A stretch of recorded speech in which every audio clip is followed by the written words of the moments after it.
Here on Lagos Television. On the program today, we'd like to take a look at the role ambassadors play in global diplomacy. And of course, this is coming at the backdrop of the fact that it's been over a year, almost a year, 6 months, that this administration has been on board, and Nigeria is yet to have ambassadors in a couple of countries around the world. And of course, what can the delay in such something as important as this cause in issues around global diplomacy? We do have a guest in the house this morning, Adewale Adeoye. He is a senior journalist and a public affairs analyst, and hopefully we'll also have a professor of international relations join us via Zoom as soon as we have connection with him. Thank you, Mr. Adeoye, for being here on the program this morning. Let's start this conversation this way. A lot of people do not really understand why it is important to have ambassadors that is representative of Nigeria in a couple of missions across the world. Would you like to, from your own perspective, tell our viewers this morning the pivotal role that ambassadors play in those countries that they are deployed to? There is no country that can live in isolation of other countries, both economically, culturally, and politically. Okay. Across the world, we have close to 200 countries, and of different culture, values, political stems. And we also have the United Nations, of which Nigeria is also a member. Mm-hmm. Then there are international conventions and treaties, of which Nigeria is a signatory. So Nigeria is part and parcel of the international community. And that is why it is important for us to have a lot of relationship in different areas with these countries. Ambassadors are actually appointed to represent a country in a sovereign state. Mm. And they have some responsibilities, part of which to negotiate agreements, to promote and develop diplomatic relations, mm-hmm. and also to protect the citizens of that country they are representing in the host country. Right. For instance, in the US, where we have close to 500,000 Nigerians, if there is any challenge, that any Nigerian has, it is the responsibility of the ambassador of Nigeria to respond to that. Also in the UK, where we have at least about 300 and something thousand Nigerians in the UK. The same thing in Asia, in the Pacific, in Europe. Right. So, and also ambassadors are to also promote the image of the country that they represent, the culture, the values, the economy, and also to relate to those countries in a way to promote the political, economic, and social ties between those countries. Okay. And ambassadors are usually given a small territory, which we call embassy. Right. Which is also sovereign in a way, and they also have some level of diplomatic immunity, according in line with the Vienna Convention. Right. That means they cannot be arrested. They cannot be. Right. Their dignity must be protected by the host country and their freedom. So it's a tradition that has spanned centuries, and it is very important for any country to realize that having an ambassador, is a key aspect of international relations. Right. Especially for a country like Nigeria, which is the biggest in terms of population, the biggest black nation all over the world. Okay, from your analysis this morning, please tell us what we are losing as a country with the non-appointment of ambassadors in major capitals of the world, and who is really taking care of the international interest of Nigeria, especially now that Mr. President is going around the globe to attract foreign investors? Well, ambassadors are usually the heads of the mission. But that does not mean there are not other staff. Okay. Staff. But he is the highest ranking diplomatic official, who is supposed to be representing the country. So it's like having a country without a prime minister or a president. You may have other officials, but it's not as important as having the prime minister or president of a country. Because when an ambassador is going to a host country, the first thing is to submit your credentials to the president, and then you are giving all the perks of office. Yes, all the diplomatic protection and all that. So not having ambassadors I think it's not a good thing. But that does not mean that diplomatic relations are not ongoing. But it not be as strategic as having somebody who's responsible, who is the head of that mission. In case of Commonwealth nations, they are called high commissioners, but they are also the same. You know, they play the role of the same, as ambassadors. So I think that I don't think there's any justification for this delay. You know, I think it's always very important for, in fact, most countries, most presidents, before they come to power, they already have a list of ambassadors. You know, we have some, but they're already there. It's just they have been recalled. But you need to also fill in those replace spaces, them. So I don't think it is good, you know, for us to have more or less like a vacuum where they don't have head of these missions. You know. Right. Adewale, a lot of people are also of the opinion that, because again, you've just said now that at this particular point in time, it is really unjustifiable that at this point in time, those ambassadors that were recalled, the vacuum has not been filled. But there's also some fear or some, you know, some from some quarters that this also might be political. Because again, this usually is a way for the government of the day to probably just say thank you to some individuals by appointing them as ambassadors. But from what you've listed as some of the roles and responsibilities of ambassadors, it goes beyond job for the boys, because really it should be serious business. And so is this why you think there's still this delay? Is the president still trying to find the right individuals to fill the spaces, or why, again, the fact that almost 2 years on, these vacuums have not been filled? Well, I think the truth is that in recent times, there has been a paradigm shift from having career ambassadors to a situation where you have politicians, you know, taking the role of career ambassadors. I think if you look at our history in the 60s, in the, you know, the early areas 70s, of our independence, like I recall the first Nigerian ambassador to the UK, I think Abdul Malik, was a career ambassador, you know, and you could see that they left milestones, you know, because these are people that are well groomed in international relations. They are experts in international diplomacy. And then when they are giving this kind of assignments, you see a lot of difference. You know, they focus on, you know, their responsibilities and their duties. But these days, we are having a situation where politicians, the role of ambassador is being reserved mainly for political actors.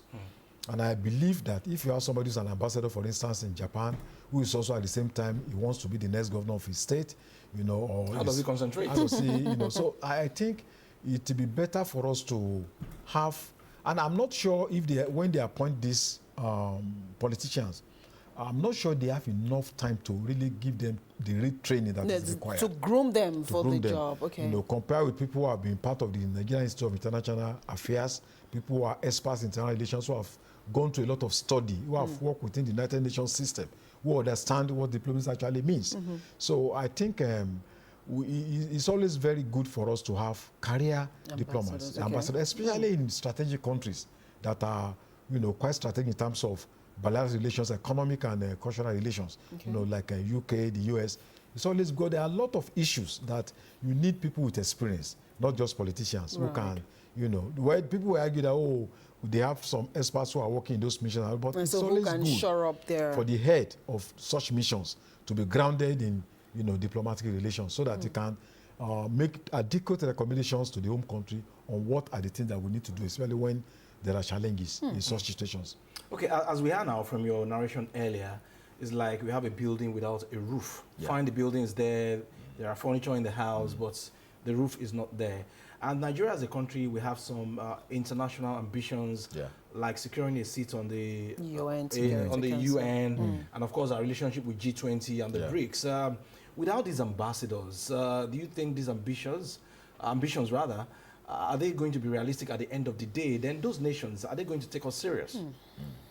Well, if we are seeking to be a member of the permanent, to have a permanent seat in the framework of the United Nations, the ambassadors have a very, very important role to play. Imagine when you have an ambassador maybe some 30 years ago, who was a Nigerian ambassador in the UK, he probably may have met a lot of people who later emerged as presidents of their country, of other countries, who have traveled to so many countries, have attended United Nations, have met so many people who later became presidents of their country. Such people we are born to have greater network, than politicians. Let me just give you an instance. Now there is a kind of a row between the leader of the Conservative Party in the UK, Mrs. Kemi Badenoch, Olufunto Badenoch, and Nigerian officials, the vice president, said, so which is unnecessary. I believe if we have had an ambassador, a high commissioner in the UK, this issue probably would have been handled in a better way, because the ambassador probably could have met her, and then this kind of, back and forth would not be necessary, because this is somebody who is a Nigerian and who is occupying a very strategic position. In fact, the highest position any black man had ever occupied in the United Kingdom. So there's no need for us to be having any dispute with such a person. And I think that if we have had a high commissioner in UK, probably the vice president will have been guided, in his utterances, instead of having a situation where the dispute is getting more complex. And also, if you recall the challenges we have with some African countries, Mali, Burkina Faso, and I think Niger. When they asked France to withdraw from those countries, and then we were talking about Nigerian imposing sanctions on them, and even initially Nigeria was even thinking of going to war with them. If we had had career diplomats, there would have been diplomatic counseling, for the president. And look, if you are attacking Burkina Faso, more or less like you are attacking a Nigerian state, because you have a huge population of indigenous Hausa communities in those countries, and they had lived for centuries without even recognizing borders before the carving of African states into nations. So if you are attacking a place like Burkina Faso, it's like you are attacking Kano, because the people there are also our own people. So there will have been, the government will have been properly guided to know the right thing to do, because political decisions in international relations must be guided by diplomats, so that you don't, commit serious errors, like we have seen. And that's why you find a situation where Nigeria had to reverse decisions already taken in terms of, because that means there was no adequate consultation with diplomats who are well experienced, who have served in those countries, before that could have guided Nigeria to say that, look, you can't impose sanctions, you can't begin to fight your neighbors, because there will be consequences. Even though you are stronger than them, but we are part of the West African community, and there are better ways to resolve these issues than threatening to attack them and all that. So at the moment, we have the Ministry of Foreign Affairs, and we also have the Nigerian Diaspora Commission, and both offices are trying as much as possible to put Nigeria in a good light. But are these two offices enough? Will they adequately play the roles that either two career ambassadors or diplomats could have been playing in those countries, especially if we also take that case of Libya, which Super Eagles faced during, that playoff also happened at that point in time. Would you say that the Ministry of Foreign Affairs and NITCOM are enough to play the role? Because that, again, might be the consolation at the moment that we do have those two offices, but can they really cover all of the countries that this diplomat could have been posted to? If the Minister of Foreign Affairs every country has ministries of foreign affairs. But they cannot substitute the role of ambassadors. Right. And I must say that the Diaspora Commission is doing a lot of work. We have a very energetic, honorable Abike Dabiri doing a wonderful job. But that cannot substitute, the work of ambassadors. I give you a very personal experience. I was in Libya in January 2011. Okay. And we were attending an international conference, and we had an audience with Gaddafi in the military camp, with traditional rulers from all over who are coming from. He had a way of, a very unique way of meeting his. So he took us to a military camp and all that. Well, we got there. We saw a lot of soldiers who came to us, high-ranking soldiers who came to us. Oh, we are also Nigerians from the north. Oh, and there was actually a particular Yoruba boy who was one of his bodyguards. Wow. Now, that January was the time that the crisis began to brew. We already had information about Benghazi, that was the uprising in Benghazi, and who were so anxious to leave that country. And those Nigerians came to us and said, look, we had met some of them earlier who were saying, oh, I can't go home again. Libya is my country. I love this country. I'm so happy about this country. It's a great country and all that. Right. And then we are now telling them, look, there is no place like home. Right. And that anything can happen to us, as if we knew.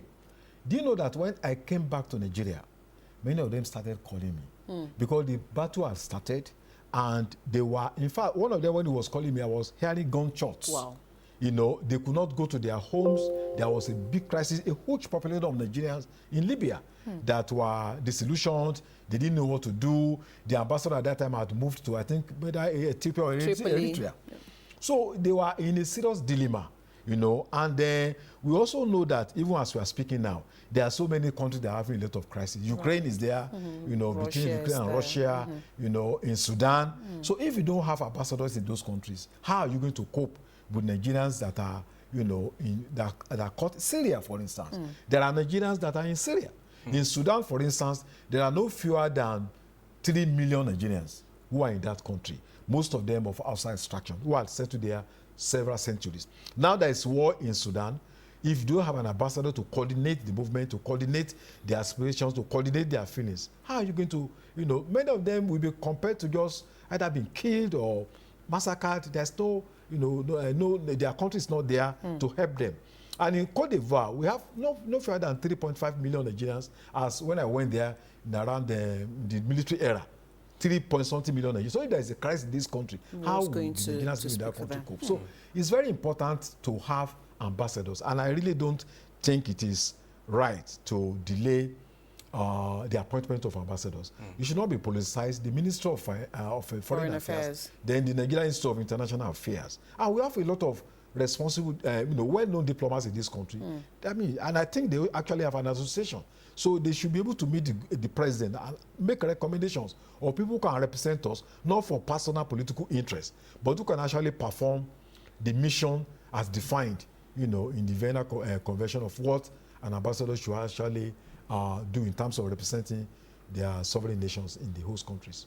Even if these stakeholders should meet with Mr. President, like you're suggesting now, Abimbola said something earlier that ambassadorial appointment is job for the boys, compensation for supporting me during elections. And part of the excuse being given by this government is the fact that, okay, financially we are constrained to fund those missions abroad, yet we have money for other frivolities here in Nigeria.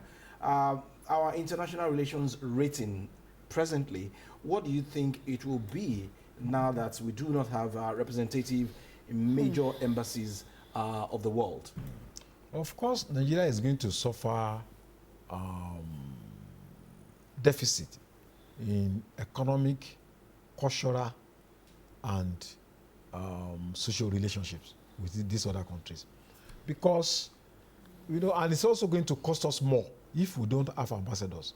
If we have ambassadors in, you know, the maybe over 170 countries, or, you know, they, instead of our members of parliament traveling to, they want to go and study this, they want, it's the role of ambassadors to, if we need any information about maybe the democratic system in Australia, all they need to do is to call the Nigerian High Commission there, and then they prepare a document for you. If you want to know how the railways how they run the railways in China, you go into the, because in these embassies we also have trade missions, you know, that are also there too. So instead of our people traveling abroad, they want to find out this, they want to find out that. The role of this embassy is also to help the government in getting information about economic and political development that can, you know, help us to deal with some of the economic challenges that we have. So I think the idea of saying that we don't have funding, I don't think that is the problem. I think, I believe that the process is being politicized. People are just need to have their men and women there, and that may have informed the delay in the government taking the decision to choose the right people to represent us in these countries. And those also forget that Nigerians in these countries, you know, they are also going to suffer the consequences of not having an ambassador. According to the Vienna Convention, for instance, if a Nigerian is arrested in UK or China, you need to notify, you know, the embassy. You know, you need to notify the embassy so that the embassy will be aware And that's why you see that most of the time, the US, Britain, Canada, they issue travel guide that look to foreigners coming here from those countries. That look, these are the places we advise you to go. These are the places you should not go.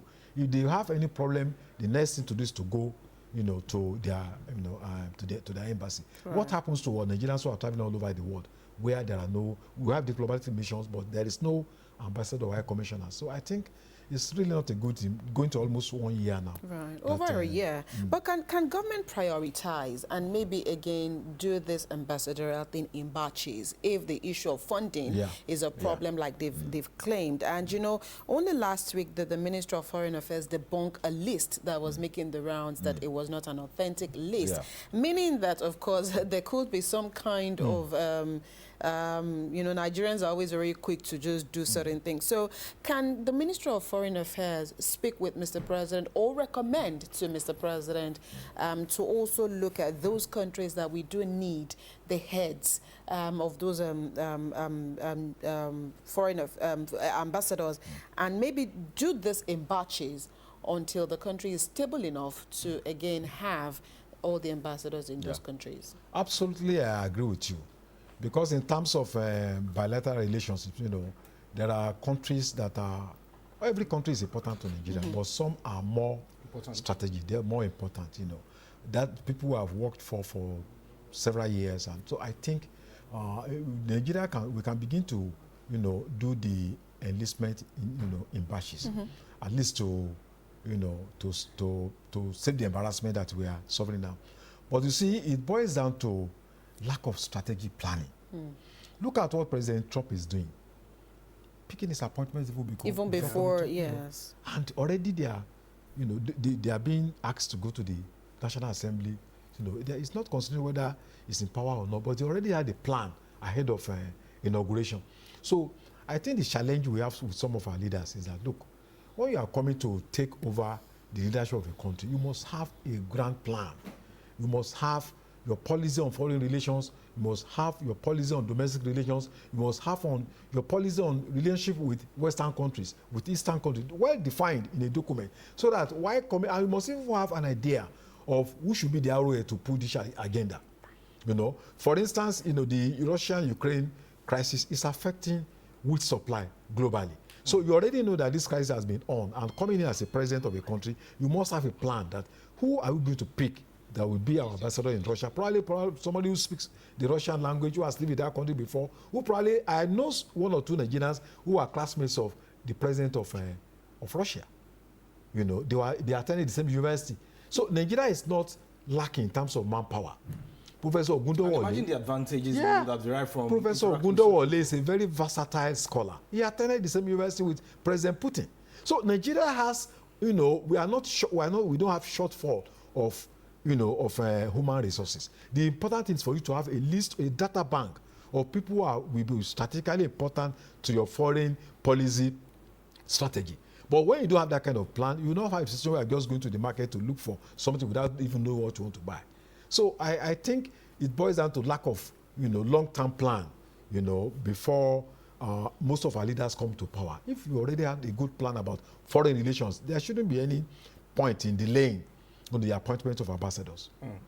Okay, when you look at the body language of President Bola Ahmed Tinubu, is particularly interested in attracting foreign investors into the country, and he's been to some major part of the world, India, France, and some other countries.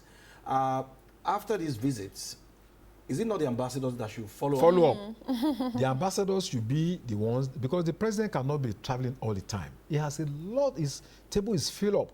So he cannot be, going to over 200 countries all over the world. Ambassadors are responsible. You've been to France. The Nigerian ambassador in France should be the one to take up the responsibility. How many presidents have visited Nigeria in the past 1 year? Because they have ambassadors here who are, who are responsible for their countries. Yeah, representing their countries, and they don't need to come here. The ambassadors are here to do follow-ups and to ensure that, they meet the expectation of their country in terms of economic ties and cultural ties. So I think that these are some of the things that we need to address very urgently. Okay, we do have Professor Bola Kitanriwa joining us now. And of course, we will use the few minutes left here to speak with Prof on this particular topic this morning. Good morning, Prof.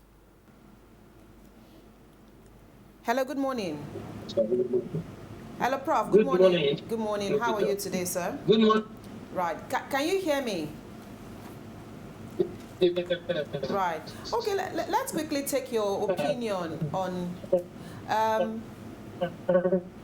I think, Prof, you would need to put your device on a landscape mode so that we can see you properly.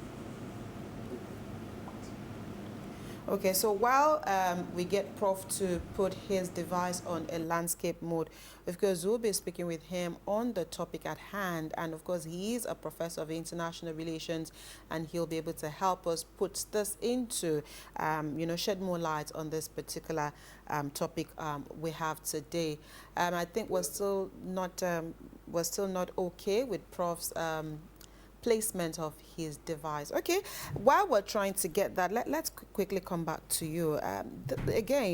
We'll go back to issues around the roles and responsibilities of these ambassadors. We've talked about the fact that now is the time for Mr. President to look at perhaps, appointing these officials in batches. But of course, one of the biggest challenge that Nigeria and Nigerians also have would be how the international community also views the green passport and the kind of inhumane treatments that Nigerians get in several airports across the world. How best can this be resolved? Well, I think, let me first of all say that it's unfortunate we couldn't get Professor because he's one of the finest scholars when you're talking in terms of international relations in this country, which I think that every president should try as much as possible to consult him. Right. I don't think they're doing that, Well, I think the truth is that in the past, the green passports used to be viewed with, indignity, let's say in Europe. But now you find out that even when you go to Ghana, when you go to Togo, Benin Republic, these are countries that before they were desperate to say, oh, I want to hold Nigerian passport, Not to talk of South Africa. They just look at you as inferior. They look at you as somebody without culture. They look at you with a kind of, impunity. Right. So I think it has to do with the image of Nigeria in the international community. There is we agree that there are shortcomings here. Moral deficit, crime rate, drugs, and all sorts of things and even bad leadership. The level of corruption, that is unparalleled, in most countries. And also in terms of infrastructure. People look at us that they cannot understand that your country, you don't have electricity supply.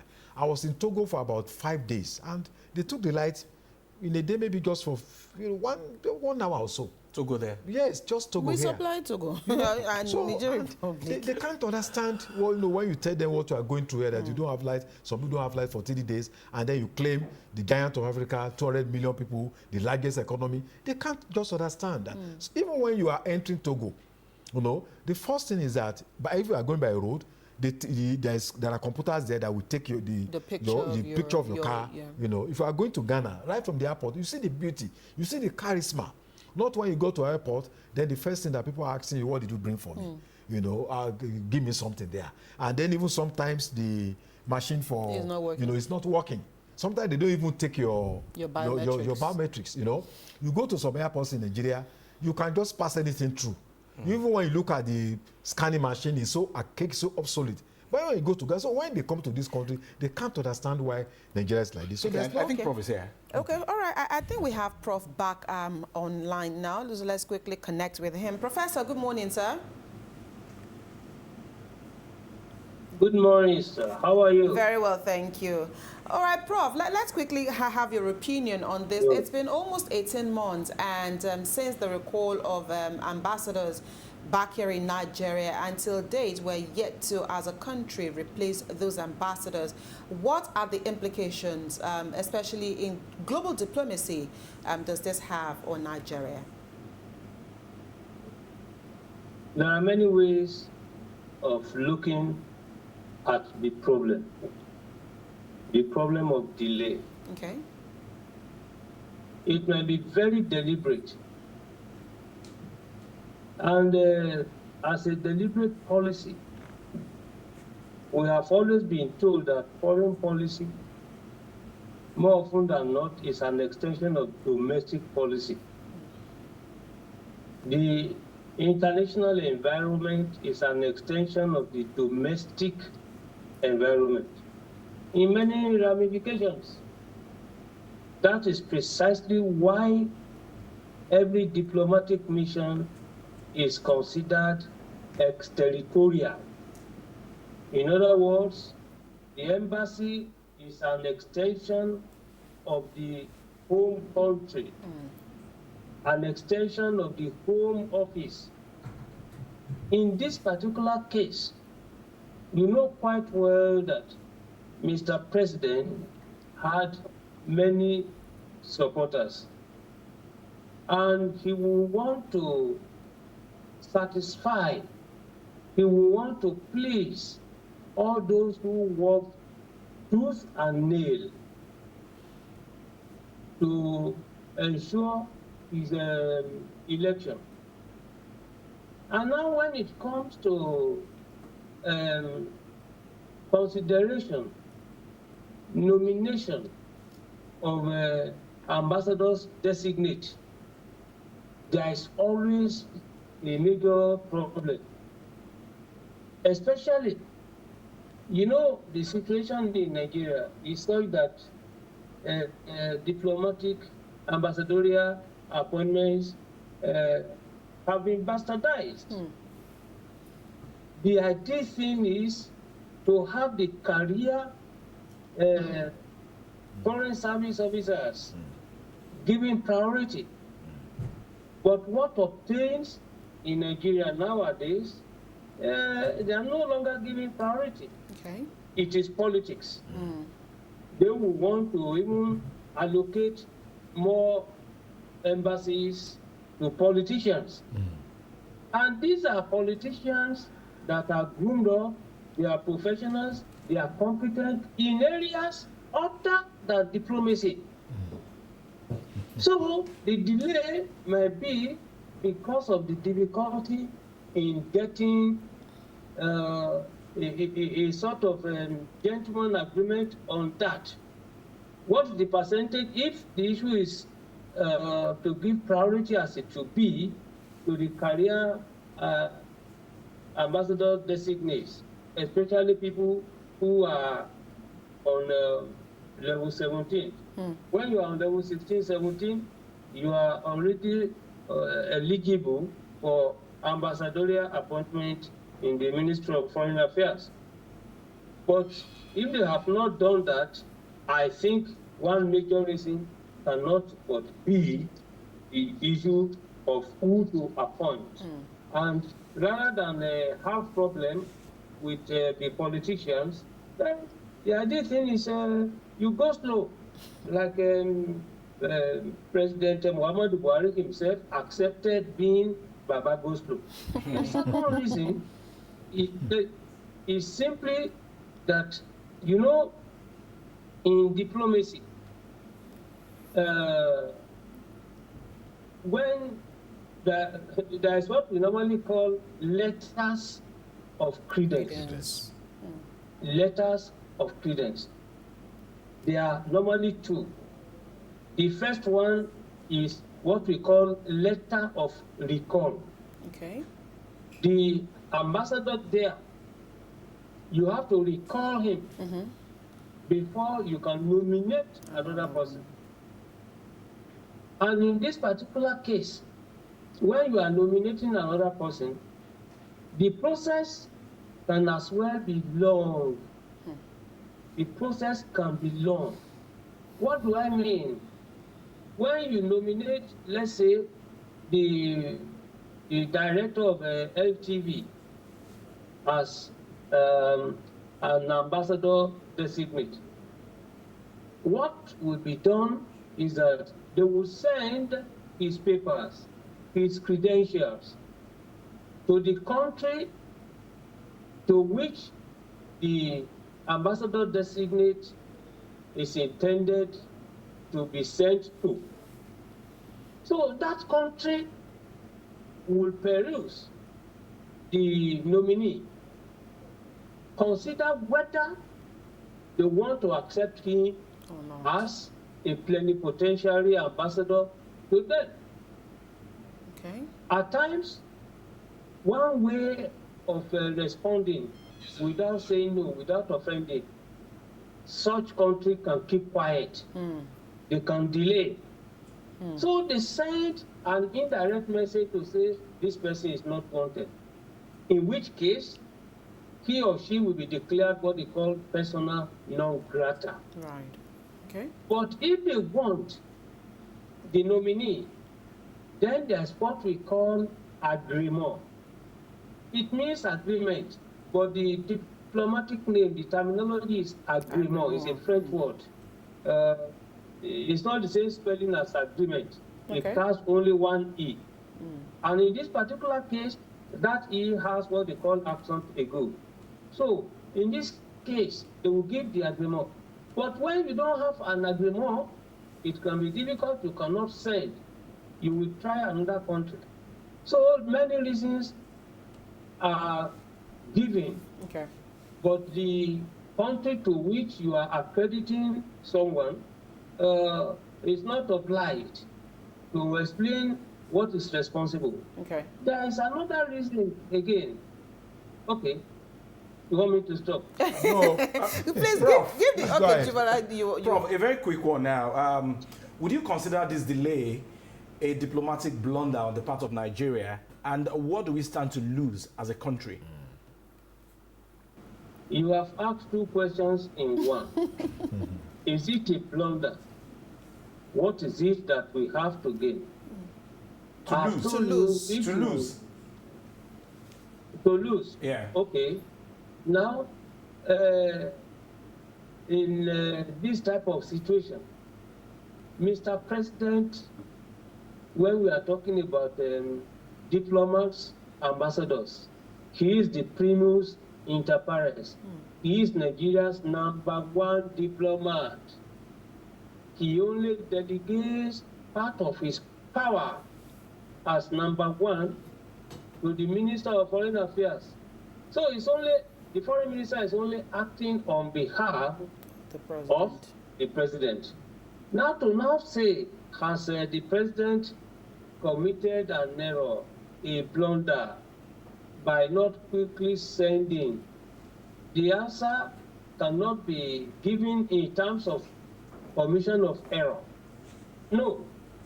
You know, diplomacy, generally, I can tell you, you are very good. You are a very good journalist. But the mere fact that I said that you are a good journalist does not mean that when I am writing my report, I will say you are good. All right. So, Bola Ahmed Tinubu has a strategy, an objective that has not been made known to people. So we are only speculating. What does it mean by delay? Does he really want to accredit ambassadors? You can look at it from the perspective of funding. Probably he doesn't have the money. Let me tell you one bitter truth.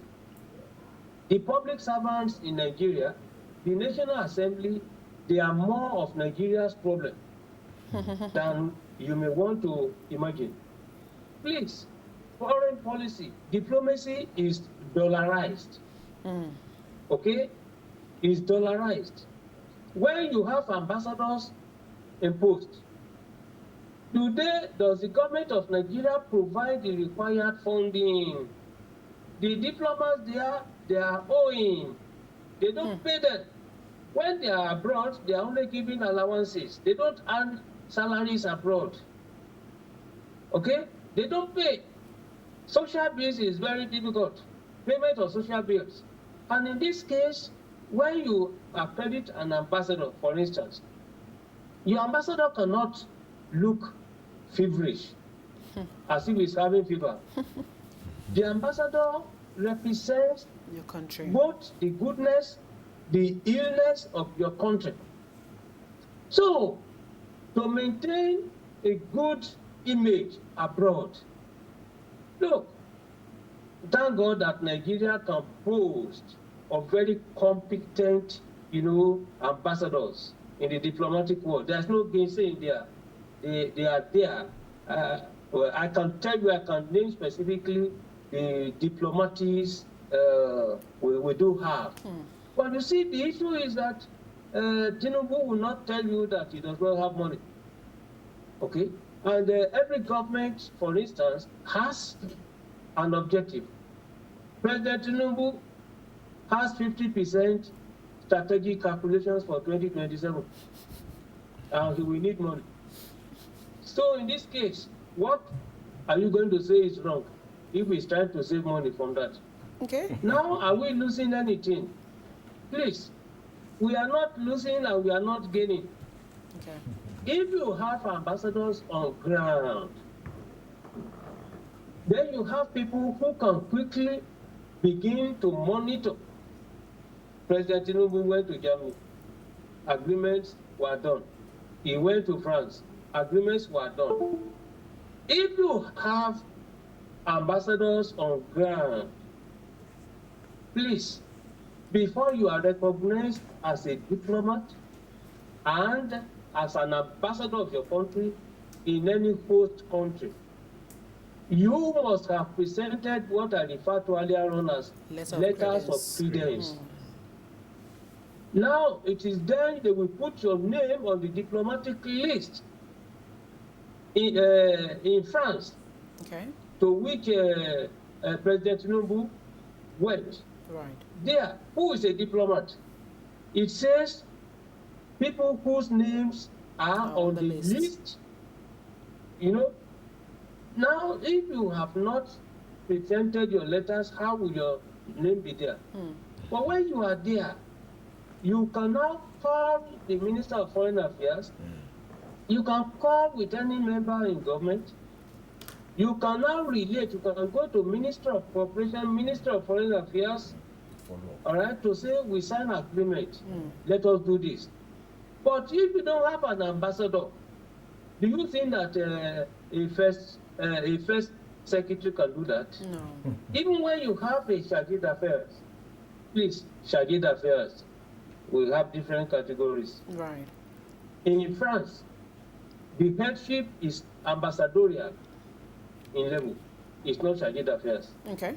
If the ambassador is not there, you can only have charge d'affaires and interim. Okay. At interim.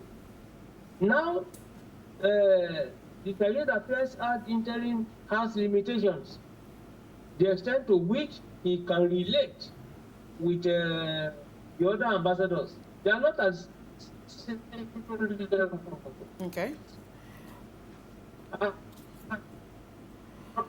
Okay, it looks like we're losing Prof there. For diplomatic missions, we have the first grade Okay.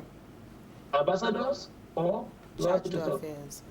Okay, Prof, we would have to leave this conversation here this morning. Time is fast spent and would have to leave it here this morning. We do hope that we can connect with you sometime soon and then we can speak more on this particular topic this morning. Thank you so much, Professor Bola Akinterinwa, for giving us your time on the program this morning.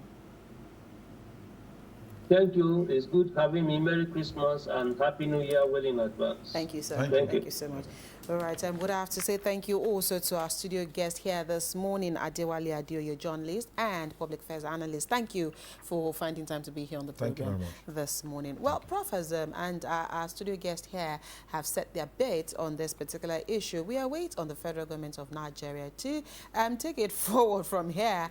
Perhaps we would have ambassadors posted to countries soon enough, or perhaps time will tell how much we would wait for. Thank you so much for watching this side of the table this morning. We'll take a quick break. When we return, Adebimpe and Joy will take you through their conversation.